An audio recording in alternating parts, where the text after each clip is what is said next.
ناظرین، ایک دن کا واقعہ ہے۔ امام علی علیہ السلام مسجد میں خطبہ دے رہے تھے۔ لوگ پوری توجہ سے خاموشی میں بیٹھے سن رہے تھے کہ اچانک کچھ لوگ گھبرائے ہوئے دوڑتے ہوئے اندر آئے۔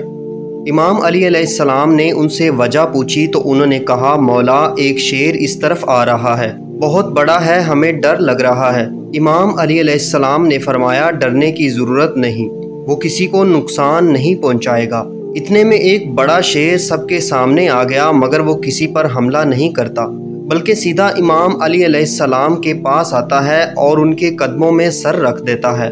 پھر اس کے پیچھے پیچھے ایک ننھا سا شیر کا بچہ بھی آتا ہے۔ وہ شیر جو اصل میں ایک شیرنی تھی، امام علی علیہ السلام سے کہتی ہے، مولا، یہ میرا بچہ ہے، اس کا باپ اب دنیا میں نہیں رہا، میں چاہتی ہوں کہ یہ محفوظ رہے، پل بڑھ جائے، میں اسے آپ کے حوالے کرنے آئی ہوں۔ امام علی علیہ السلام نے فرمایا، جاؤ، فکر مت کرو، میں وعدہ کرتا ہوں کہ یہ بچہ کبھی یتیمی محسوس نہیں کرے گا۔